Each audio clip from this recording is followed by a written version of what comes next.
प्रिय विद्यार्थियों नमस्कार। एजुकेशन स्कूल परिवार में आपका स्वागत है।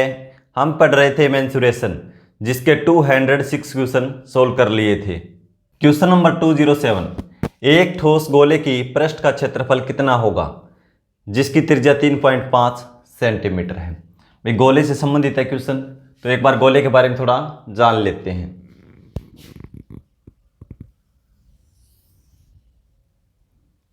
ये गोला बना दिया मैंने, ये इसकी त्रिज्या है, इसको आर से लिखते हैं। ठीक है,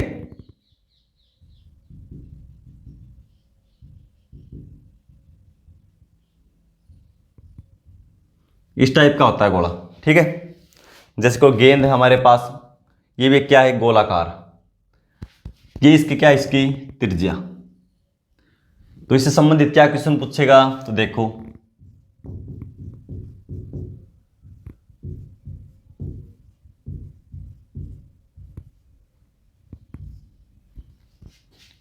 सबसे पहले पूछेगा इसका पृष्ठीय क्षेत्रफल या संपूर्ण पृष्ठीय क्षेत्रफल। पृष्ठीय बोल देगा या वक्र पृष्ठीय, ठीक है, जो भी है, वक्र पृष्ठ या भाई गोले का वक्र पृष्ठीय और संपूर्ण पृष्ठीय पूछा जाए, दोनों सेम ही होता है कि गोले में एक ही सतह है। जब अर्धगोले की बात आएगी उसमें अलग अलग हो जाता है। इसमें वक्र पृष्ठीय पूछे या संपूर्ण पृष्ठीय पूछे, कर्व्ड सरफेस एरिया या टोटल सरफेस एरिया, इसको बोलते हैं CS से कर्व्ड सरफेस एरिया, इसको टोटल सरफेस एरिया, जो भी पूछे दोनों सेम रहेगा, क्योंकि एक ही सतह गोले में बाहर का क्षेत्रफल पूछा जाएगा। तो क्या हो जाएगा, 4 पाई आर स्क्वायर। वे वक्र पृष्ठीय क्षेत्रफल पूछे या संपूर्ण पृष्ठीय क्षेत्रफल पूछे, किसका, गोले का। ठीक है, तो क्या हो जाएगा, 4 पाई आर स्क्वायर। फिर आयतन, गोले का आयतन क्या हो जाएगा, 4/3 पाई आर क्यूब। ये गोले का आयतन हो जाएगा। कई बार क्या है, खोखला गोला होता है और उसके दांतों का आयतन पूछ लेता है। मान लो ये गेंद भी खोखली है, तो क्या करेंगे, इसकी त्रिज्या मिलेगी, बाहर की भी मिलेगी और अंदर की त्रिज्या मिलेगी। ठीक है, आपको या अंदर की त्रिज्या मिलेगी तो मोटाई मिलेगी इसकी धातु की। ठीक है, तो कैसे निकालेंगे, इस पदार्थ का आयतन निकालना हो जो इसमें लगा है, तो बाहर का आयतन ले लेंगे। बाहर का आयतन क्या हो जाता है, 4/3 पाई आर की क्यूब। तो बाहर क्या हो गया, यार कैपिटल होगी, बड़ी हो जाएगी, त्रिज्या ज़्यादा है, तो 4/3 पाई कैपिटल आर क्यूब। और इसमें से जो अंदर की त्रिज्या है वो लेकर उसका आयतन घटा देंगे, क्या हो जाएगा, 4/3 पाई आर क्यूब। अब देखो 4 पाई इसमें भी है, इसमें कॉमन है, तो क्या हो जाएगा, 4/3 पाई कॉमन ले लेंगे। ठीक है, into R cube, capital R cube में से स्मॉल आर क्यूब घटा देंगे। वही सेम जैसे हम वर्त में पढ़ते आए, रस्ते का क्षेत्रफल निकालना होता था घन और घनाभ में, सॉरी वर्त में, आयत में बाहर का होता था ना, रास्ता का क्षेत्रफल निकालते थे, उसी तरह इसमें आयतन निकालना है, तो कैपिटल आर में से स्मॉल आर घटा देंगे। इसको पदार्थ का निकालना हो तो जो भी धातु का बना हो, धातु का आयतन निकालना, क्या करेंगे, 4/3 pi into R cube minus small R cube, बड़ी त्रिज्या में से छोटी त्रिज्या क्यूब घटा देंगे। ठीक है, तब क्वेश्चन देखो,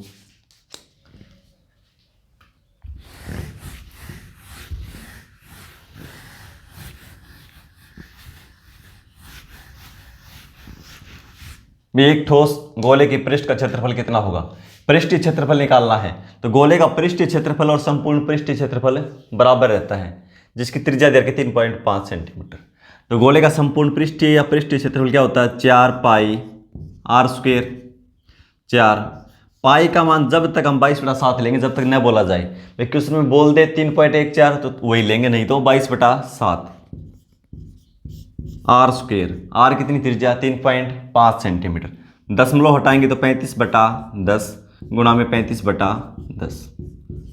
4 पाई का मान 22/7 लिख दिया, आर स्क्वायर 3.5 है त्रिज्या, तो 3.5/10 कर देंगे, दशमलव हटाएंगे तो इसको 35/10। अब इसको हल कर दो, 5 से कैंसिल करेंगे, 7 5 से ये भी 7 और ये 2 हो जाएगा, ये भी 2 हो जाएगा। 2 गुणा 2 4, 4 से 4 कैंसिल हो जाएगा, 7 से 7 कैंसिल कर दो।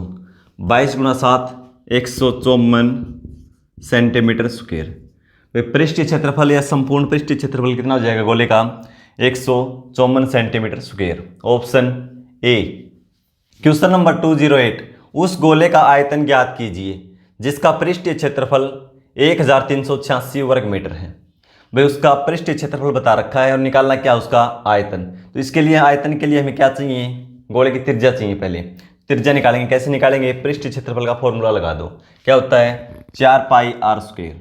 4 पाई का मान 22/7 आर स्क्वायर।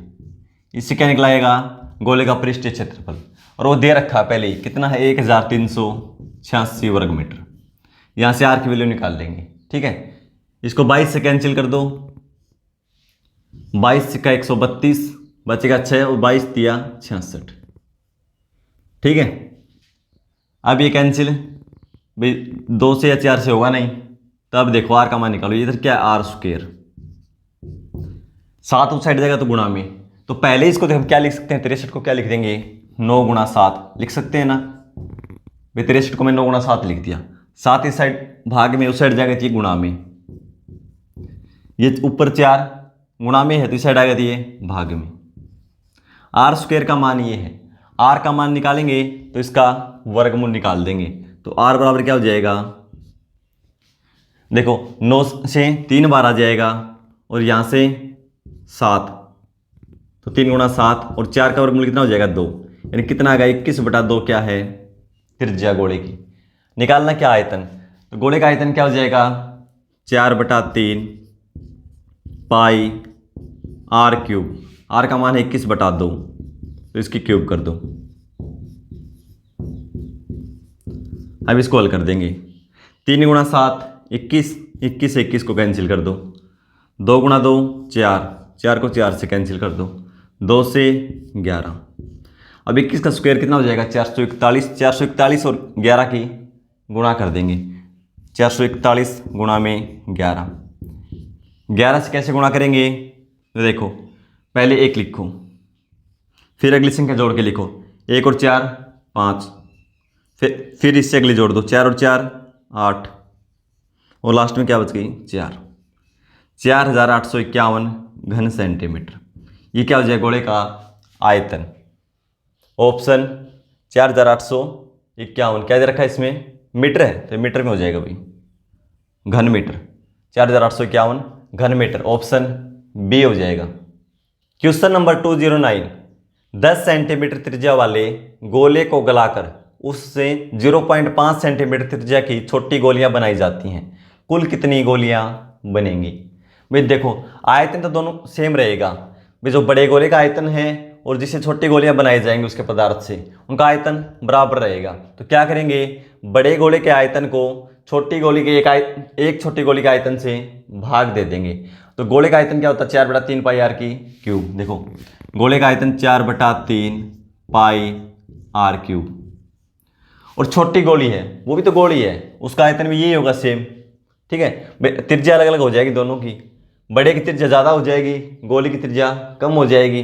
तो क्या हो जाएगा? देखो इसको R1 मान लेते हैं या कैपिटल R से लिख लो। 4/3 पाई आर क्यूब। ठीक है, तो 4/3 पाई दोनों में कॉमन है तो क्या हो जाएगी? कैंसिल हो जाएगी। तो इसलिए क्या करेंगे? बड़े गोले की त्रिज्या के क्यूब को छोटी गोली जो बनाई गई है उसकी त्रिज्या के क्यूब से भाग दे देंगे। जितनी गोलियां बनेंगी उनकी संख्या आ जाएगी। इसे कैंसिल हो गया 4 पाई से, 4/3 पाई से 4/3 पाई। तो देखो आर की क्यूब, आर कितना है? 10। 10 गुणा 10 गुणा 10, यानी बड़े गोले की त्रिज्या ये होगी। और छोटी गोले की त्रिज्या क्या है? 0.5 सेंटीमीटर। 0.5 को क्या लिखेंगे? 1/2 सेंटीमीटर। ठीक है, तो ये कितना हो जाएगा? 10 की क्यूब 1000 और ये 1/8। 1/8 तो 8 ऊपर गुणा में चला जाएगा। 1000 गुणा 8 कितना हो जाएगा? 8000 गोलियां बनाई जा सकती हैं। बिल्कुल सिंपल है भैया, आपको समझाने के लिए था। ये कैंसिल हो जाना है। तो हम सीधा क्या करेंगे, जो बड़े गोले की त्रिज्या होगी उसकी क्यूब को छोटी गोली जो भी त्रिज्या उसकी उसके क्यूब से भाग दे देंगे। तो इसकी क्यूब क्या हम यहाँ भी कर सकते थे भाई, 1000/1/8। ठीक है, लिखने की जरूरत भी नहीं है कुछ। 1000/1/8, 8 ऊपर जाए तो गुणा में हो जाएगा। 1000 × 8 कितना हो जाएगा, 8000 गोलियाँ बनाई जा सकती हैं।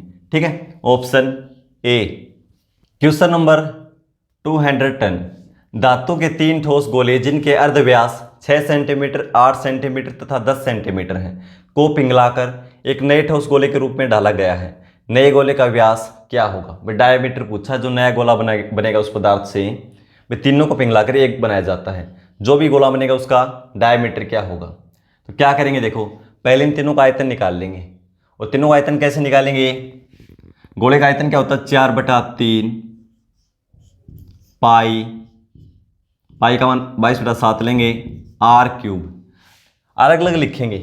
तो तीनों में 4/3 पाई कॉमन रहेगा, इसलिए क्या करेंगे, यहीं पे क्या कर देंगे इंटू r1 का क्यूब। r1 कितना है, अर्धव्यास यानी आधा व्यास यानी त्रिज्या 6 सेंटीमीटर, तो 6 की क्यूब कर देंगे प्लस 8 सेंटीमीटर तो 8 की क्यूब, 10 सेंटीमीटर तो प्लस 10 की क्यूब। ये क्या आ जाएगा, इन तीनों गोलों का आयतन का योग आ जाएगा। ठीक है, और जो नया बनाया जाता है भाई इनका आयतन बराबर होगा। तो नए गोले का आयतन क्या हो जाएगा, 4/3 पाई का मान 22/7 लेंगे, r³। ठीक, तो r इसकी त्रिज्या ज़्यादा हो जाएगी बढ़ेगी, तो कैपिटल R से लिख लो। ठीक है, तो 4/3 पाई दोनों में क्या है, कॉमन है, तो ये लिखने की जरूरत नहीं है। 4/3 पाई आपस में कैंसिल हो जाएगा।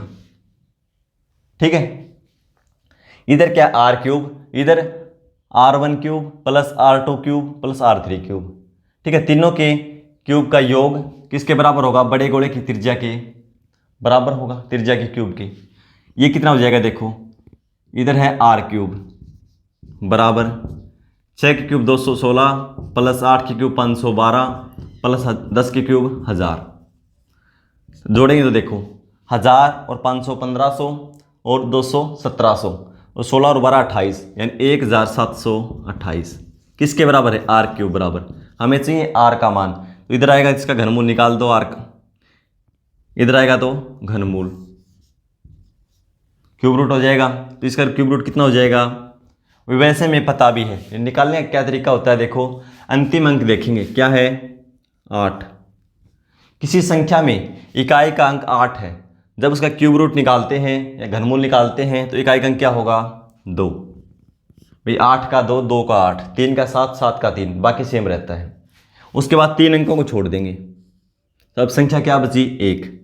1 का क्यूब 1, 2 का क्यूब 8, 2 का क्यूब ज़्यादा होता है तो इसलिए छोटे वाली संख्या लेंगे 1, तो ये 12 का क्यूब है। r का मान 12 आ गया। त्रिज्या कितनी है बड़े गोले की 12। लेकिन पूछा क्या है, देखो गलती कर दोगे फिर भी, पहले ऑप्शन में है।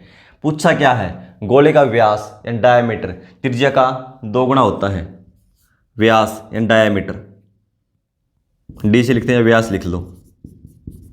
कितना हो जाएगा 2 गुना 12 × 2 24 सेंटीमीटर। क्वेश्चन नंबर 211, यदि दो गोलों के पृष्ठीय क्षेत्रफलों का अनुपात 4:9 हो तो उनके आयतनों का अनुपात क्या होगा।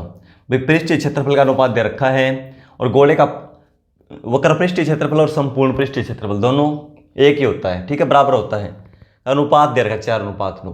तो सबसे पहले क्या करेंगे, गोले की त्रिज्या का अनुपात निकाल लेंगे। कैसे निकालेंगे, इनका वर्गमूल निकाल दो, वही त्रिज्याओं का अनुपात होगा। ऐसा क्यों होता है, तो देखो गोले का वक्र पृष्ठीय क्षेत्रफल या संपूर्ण पृष्ठीय क्षेत्रफल क्या हो जाता है 4 पाई r², और 2 गोले हैं, इसको r1 मान लो, ये r2 हो जाएगा। ठीक है, ये रेशियो निकालेंगे तो देखो 4 पाई से 4 पाई कैंसिल हो जाता है।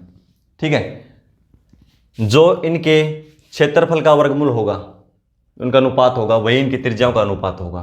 क्षेत्रफल का वर्गमूल निकाल दो तो क्या 4:9। ठीक है, इन दोनों का वर्गमूल निकाल दो, त्रिज्या का अनुपात क्या हो जाएगा 2:3। ठीक है, क्योंकि ये r का स्क्वायर ही तो था। ठीक है, रेशियो दी है इनका, ये R1 का स्क्वायर, ये R2 का स्क्वायर, तो ये तो आपस में कैंसिल हो गए।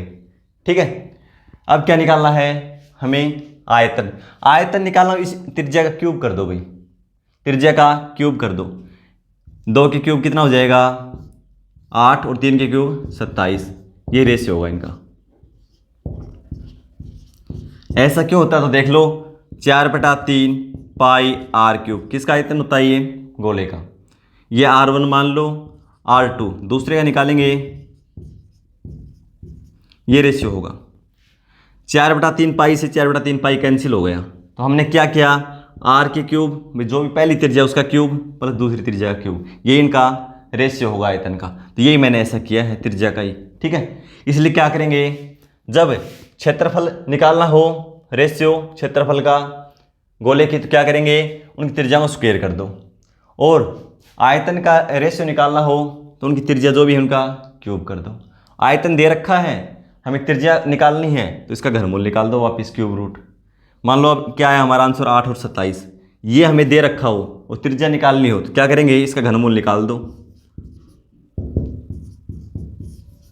कितना आ जाएगा 2:3, वापस वही आ जाएगा सेम। ठीक है, तो हम शॉर्ट में चलेंगे बिल्कुल, तो क्या हो जाएगा हमारा आंसर 8:27, ऑप्शन सी।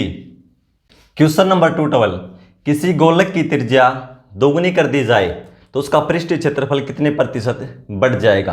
गोलक यानी गोल कोई वस्तु हो, ठीक है, गोला बोल हो सकती कोई भी, उसकी त्रिज्या दोगुनी कर दी जाए तो उसका पृष्ठीय क्षेत्रफल कितने प्रतिशत बढ़ जाएगा।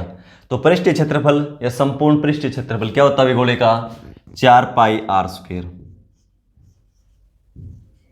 ठीक है, दोगुनी कर देंगे त्रिज्या बढ़ जाएगी, तो बढ़ने के बाद क्या हो जाएगा, उसका क्षेत्रफल 4π कैपिटल R मान लो उसका, ये इनका रेशियो कर दो। अब देखो 4π दोनों में कॉमन है, 4π कैंसिल हो जाता है, यानी जो पहले त्रिज्या थी उसका स्क्वायर और फिर बढ़ने के बाद त्रिज्या उसका स्क्वायर, इनका दोनों का रेशियो कर दो, वही उनके पृष्ठीय क्षेत्रफल का रेशियो होगा। ठीक है, तो पहले हमने मान लो 1 थी त्रिज्या, 1 का स्क्वायर करेंगे तो 1 ही आएगा, दोगुनी करेंगे, पहले 1 थी दोगुनी करेंगे तो 2 का स्क्वायर कर दो, कितनी हो जाएगी, ये 1 और ये क्षेत्रफल 4। पूछा कितने प्रतिशत बढ़ जाएगा, भाई अनुपात पूछे थे, 1:4 होगा, कितने प्रतिशत बढ़ जाएगा, तो देखो 1 था कितना हो गया 4, कितना बढ़ा 3 बढ़ गया, किस पे बढ़ा, पहले क्या था 1, और प्रतिशत के लिए गुणा में 100, 3 × 100 यानी 300% क्षेत्रफल बढ़ जाएगा। ठीक है, ऑप्शन डी। क्वेश्चन नंबर 213, यदि एक गोलक का आयतन और पृष्ठीय क्षेत्रफल संख्यात्मक रूप से बराबर है तो गोलक की त्रिज्या का संख्यात्मक मान है। इस क्वेश्चन को सोल्व करके आंसर कमेंट बॉक्स में लिखेंगे। मिलते हैं अगली क्लास में, धन्यवाद।